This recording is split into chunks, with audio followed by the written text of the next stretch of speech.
Hello दोस्तों, welcome back to my new video. तो आज फाइनली मैं नाइटमेयर टीचर के फाइनल वीडियो को एक्सप्लेन करने जा रही हूँ। अगर आपने अभी तक इस सीरीज के पहले के एपिसोड्स की वीडियोस को नहीं देखा है तो आई बटन पर क्लिक करके पहले उन्हें देख सकते हैं। तो आज हमें पता चलने वाला है कि येरिम टीचर के जाल से दूसरे फंसे हुए बच्चों को कैसे निकालेगी। तो वीडियो को स्टार्टिंग से एंड तक जरूर देखिएगा। तो अब बिना किसी देरी के चलते हैं सीधा कहानी की तरफ।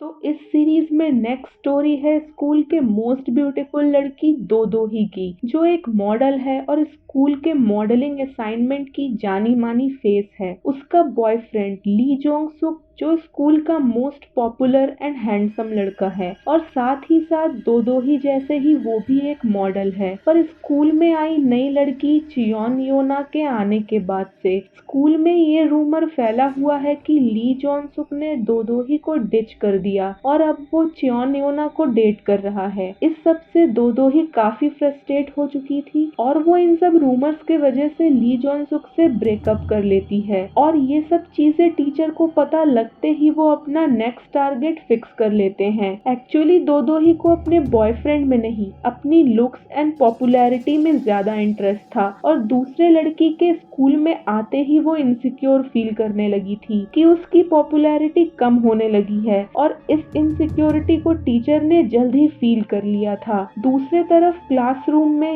येरिम एंड सैंगवो नोटिस करते हैं उनके क्लास के 4 सीट्स खाली हैं, जिनमें से एक सीट पर उन्हें कुछ लिखा मिलता है। ये सीट चियोनजाई सू की थी, जिस पर उसने लिखा था कि उसकी मेमोरीज एक एक करके डिसअपियर होती जा रही है और इससे पहले उसकी सारी मेमोरीज डिसअपियर हो जाए वो ये रिकॉर्ड करना चाहता है कि उसका नाम चियोनजाई सू है और उसका बेस्ट फ्रेंड कोकिताई है। ये पढ़ने के बाद वो दोनों कोकिताई से पूछते हैं क्या वो किसी चियोनजाई सू को जानता है, जिसपे कोकिताई कहता है वो किसी चियोनजाई सू को नहीं जानता। येरिम एंड सैंगवो फिर से वियर्ड फील करते हैं और फिर इस मिस्ट्री को सॉल्व करने के पीछे लग जाते हैं। दूसरी तरफ दोदोही अपने लुक्स को लेके काफी परेशान थी। तभी उसे एक ऐप का नोटिफिकेशन आता है, जिसे डाउनलोड करने के बाद वो अपने फोटो पर कुछ ब्यूटी फिल्टर्स यूज करती है और वो जैसे जैसे अपनी फोटो को चेंज करती है वैसे ही रियल लाइफ में भी उसकी ब्यूटी इनहेंस होती जाती है। ये देख स्कूल के बच्चे उसे स्कूल गॉडेस कह के रिलेट करने लगते हैं। अचानक से दोदोही के ब्यूटी में इनहेंसमेंट देखकर ली जोंग सुक भी उससे माफी मांगता है और उसे फिर से प्रपोज करता है। दोदोही को अब फिर से अच्छा फील होने लगा था क्योंकि वो फिर से पॉपुलर हो रही थी। पर उसे तभी मैसेज आता है कि उसके ऐप का ट्रायल वर्जन 5 मिनट में खत्म होने वाला है। वो वॉशरूम की तरफ भागती है। जैसे ही उसका ट्रायल वर्जन खत्म होता है उसका फेस फिर से पहले जैसा हो जाता है। वो मैसेज के थ्रू उस ऐप के ओरिजिनल वर्जन को परचेज करने के बारे में पूछती है। उसे रिप्लाई में काउंसलिंग रूम में विजिट करने का मैसेज आता है। वो काउंसलिंग रूम जाती है और अपने लालच में वो भी बिना पढ़े कॉन्ट्रैक्ट को साइन करने के लिए रेडी हो जाती है, जिसके बाद उसकी भी उंगली के ब्लड से कॉन्ट्रैक्ट साइन होता है और हम उसे मिरर के अंदर जाते देखते हैं। इस बार टीचर की शर्तें थी कि इस दुनिया में कुछ भी फ्री नहीं मिलता। अगर उसे ऐप से अपने ब्यूटी को इनहेंस करना है तो उसे अपने एफर्ट्स लगाने होंगे। उसे अपनी फोन की बैटरी हमेशा चार्ज रखनी होगी क्योंकि अगर ऐप ने काम करना बंद कर दिया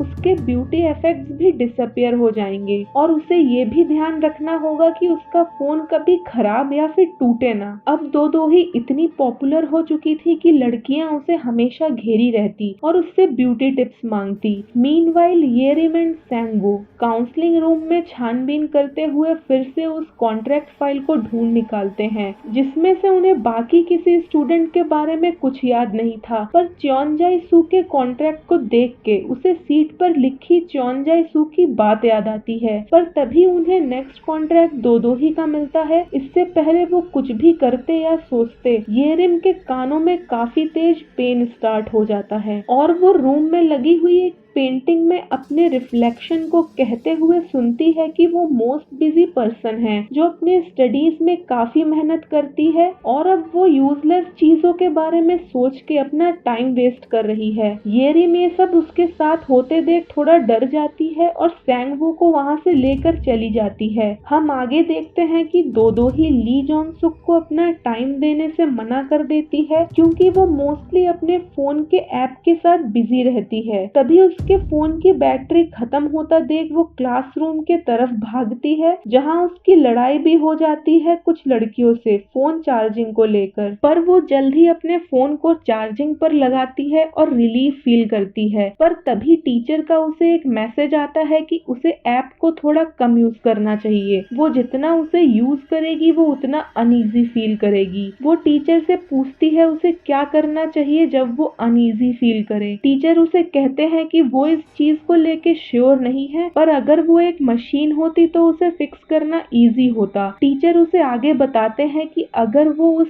ऐप को यूज ना करना चाहे तो उसे डिलीट कर सकती है, पर क्या वो अपने कॉन्फिडेंस को भी ऐप की तरह डिलीट करना चाहेगी? वो टीचर की कही हुई बातों को समझ नहीं पाती और उन मैसेजेस को इग्नोर कर देती है। तभी वो अपने बॉयफ्रेंड को उसकी रूमर्ड गर्लफ्रेंड च्योन योना के साथ देखती है और जेलसी में उसके ऊपर पानी फेंकती है। अब वो च्योन योना के सामने अपने को प्रूव करने के चक्कर में ऐप के फिल्टर को ज्यादा यूज करने लगी थी जिससे वो अपने फेस को खराब होते भी फील करती है। तभी येरिम आके उससे टीचर और कॉन्ट्रैक्ट के बारे में पूछती है, पर वो उसे कहती है कि उसे कुछ नहीं पता। सैंग वो येरिम को दो ही की ली गई तस्वीर दिखाता है और येरिम उससे कहती है वो लोग पता लगाएंगे कि वो जो सोच रहे हैं सच है या फिर उनकी मिसअंडरस्टैंडिंग है। तभी वॉशरूम में दो लड़कियां दो ही से उसके फोन में छिपे हुए चीजों को उनके साथ शेयर करने को कहती है, पर उस छीना झपटी में फोन नीचे गिर के टूट जाता है और दो ही फोन की तरह अपने फेस को भी क्रैक होता देख अपना फेस छुपा के वहाँ से भागती है। ऑडिटोरियम में वो अपना फोन चार्ज करने की कोशिश करती है। तभी येरिम और सैंगवो आके उसे बताते हैं कि उसके जैसे ही जिन बच्चों ने काउंसलिंग रूम विजिट किया वो सब गायब हो चुके हैं। येरिम उससे पूछती है उसने किस टाइप का कॉन्ट्रैक्ट साइन किया है। दो ही उसे बताती है उसे नहीं पता, वो तो सिर्फ उस ऐप को यूज करना चाहती थी। सैंगवो उससे पूछता है क्या टीचर ने उसे कोई वार्निंग या फिर सजेशन दिया था। वो बताती है टीचर ने उससे कहा था अगर इस ऐप में कुछ भी डैमेज होगा तो वो डैमेज हुई चीज डिलीट हो जाएगी और अब तो फोन के साथ सब कुछ खराब हो ही चुका है। हम यहाँ देख पाते हैं कि सिर्फ दो ही अपने टूटे हुए फेस को देख सकती थी, पर असल में उसका फेस नॉर्मल था बाकी सबके लिए। जैसे कि टीचर ने उसे कहा था उसका कॉन्फिडेंस टूटेगा उस ऐप के साथ जो वो समझ नहीं पाई थी। तभी उसका बॉयफ्रेंड उसे परेशान देख उसे संभालने आता है, पर वो उसे कहती है उसे सिर्फ खूबसूरत चीजें ही पसंद आती है। जिस दिन से वो ज्यादा खूबसूरत हुई उस दिन से वो उसे पसंद करने लगा। पर ली जॉन सुक उसे कहता है कि वो हमेशा से ही सुंदर थी, उसे तो बस तब बुरा लगता था जब दो ही उसे अपना टाइम नहीं देती थी और अपने क्वीन बनने के सपने को पूरा करने के लिए उसने उसको एक चीज की तरह यूज किया। अब दो ही को अपनी गलती का एहसास हो चुका था। येरिम उसे शांत होने को कहती है क्योंकि वो टीचर के वश में थी, पर दो ही इतना कहते हुए उस ऐप को अपने फोन से डिलीट कर देती है कि वो मॉन्स्टर जैसी नहीं दिखती और वो भी उसी के साथ धीरे धीरे डिसअपियर हो जाती है। हम आगे देखते हैं कि टीचर और येरिम उस फोन को एक साथ टच करते हैं जिसके बाद येरिम की सारी मेमोरीज वापस आ जाती हैं। अब उसे अपने सारे गायब हुए क्लासमेट्स के बारे में याद था। तभी हम दो ही को भी उसी मिरर में फंसा हुआ देखते हैं। नेक्स्ट मॉर्निंग येरिम सैंगवो को सब बताती है जिसपे सैंगवो उसे कहता है उसने कुछ दिन पहले स्कूल न्यूज फीड्स में अपने गायब हुए क्लासमेट्स के बारे में फोटोज के साथ कुछ पोस्ट किए थे और उन पोस्ट पर उन स्टूडेंट्स के जान पहचान वालों का रिप्लाई आया है कि उन्हें 5th फ्लोर पर जाना चाहिए अगर वो उन स्टूडेंट्स के बारे में जानना चाहते हैं। वो 5th फ्लोर पर जाते हैं जहां उन्हें एक क्लासरूम में गायब हुए 5 स्टूडेंट्स दिखते हैं, पर तभी होम रूम टीचर और एक दूसरे टीचर आके उन्हें काउंसलिंग रूम में ले जाते हैं क्योंकि उन दोनों ने उस वेबसाइट को बना के स्कूल के एटमॉस्फेयर को खराब करने की कोशिश की थी। पर सैंगवो सारा ब्लेम खुद पर ले लेता है और पनिशमेंट में टीचर उसे कई सारे अपॉलजी लेटर्स लिखने को देते हैं। कुछ देर बाद येरिम फिर से अपने मिरर रिफ्लेक्शन को कहते देखती है कि वो बहुत ही जल्द बाहर होगी। अब येरिम टीचर के पास उनसे मिलके उन्हें कन्फ्रंट करती है। वो उन्हें कहती है कि उसे अब सब याद आ चुका है, पर टीचर उससे कहते हैं वो उन स्टूडेंट्स के बारे में क्यों जानना चाहती है, अपने क्यूरियोसिटी के लिए या फिर अपने मॉनिटर होने के रिस्पॉन्सिबिलिटी के लिए। येरिम रिप्लाई में रिस्पॉन्सिबिलिटी को चुनती है, पर टीचर उसे बताते हैं वो स्टूडेंट्स अपने चुने हुए रास्ते के लिए आज यहाँ नहीं हैं और उसकी पेनाल्टी उन्हें भरनी पड़ रही है। टीचर उससे पूछते हैं क्या वो उन स्टूडेंट्स को ढूंढना चाहती है। वो कहती है उसे नहीं पता।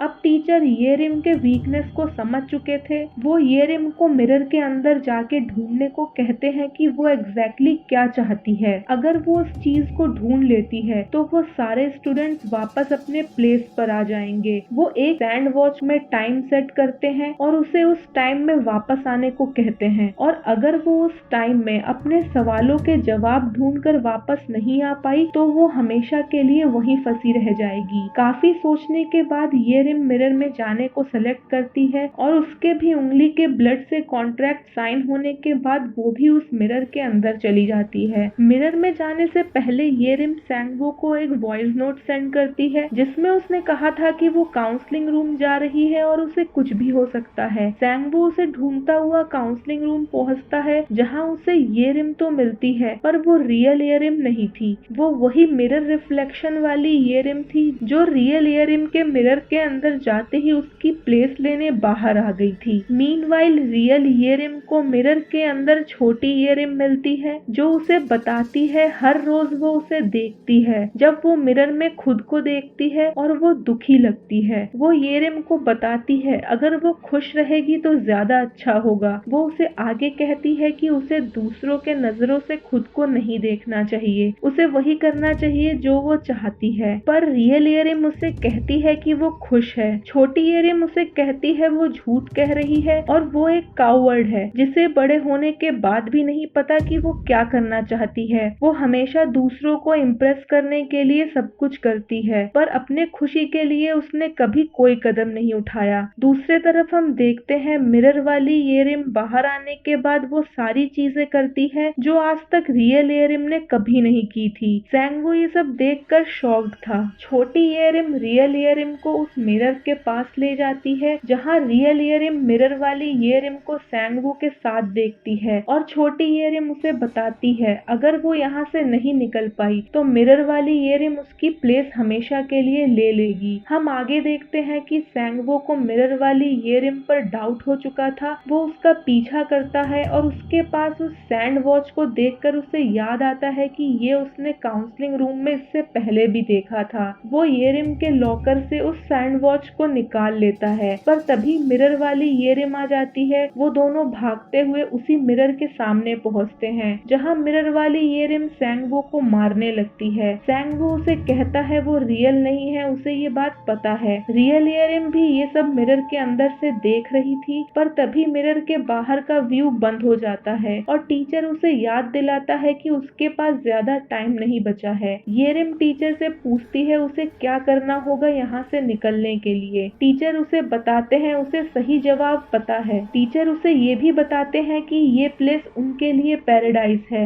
येरिम समझ जाती है कि अगर ये प्लेस टीचर के लिए पैराडाइज है तो दूसरों के लिए ये एक नाइटमेयर है और वो अपने ड्रीम में जहाँ चाहे वहाँ जा सकती है। तभी वो मिरर के बाहर आ जाती है और मिरर वाली येरिम उसे कहती है भले ही वो वापस आ गई है पर वो जल्दी गायब हो जाएगी क्योंकि उसे खुश रहना नहीं आता। वो अपने लाइफ को दूसरों को खुश करने के लिए जीती आ रही है। पर रियल येरिम को अब सारे आंसर्स मिल गए थे। वो फेक येरिम को अपने अंदर एक्सेप्ट कर लेती है, ये कहते हुए कि वो भी उसका एक पार्ट है। जिसके बाद येरिम अपने नाइटमेयर से काउंसलिंग रूम में उठती है जहाँ टीचर उसे बताते हैं उसने अपने नाइटमेयर को फेस किया और उससे सही सलामत वापस आ पाई, इसीलिए सारे स्टूडेंट्स अपने प्लेस पर वापस आ जाएंगे और ये उनकी लास्ट काउंसलिंग थी। पर अब से सब कुछ डिफरेंट होगा। इसके बाद सब कुछ नॉर्मल हो जाता है और सब कुछ उसी जगह से फिर से स्टार्ट होता है जहाँ से ये नाइटमेयर शुरू हुआ था। सैंगवो ये रिम को फोटो क्लिक करते हुए जगाता है, पर यहाँ ये रिम को थोड़ा बहुत याद था कि उसके टीचर की बैक इंजरी की वजह से उनकी क्लास नहीं होगी। पर वो दोनों ये नहीं समझ पाते कि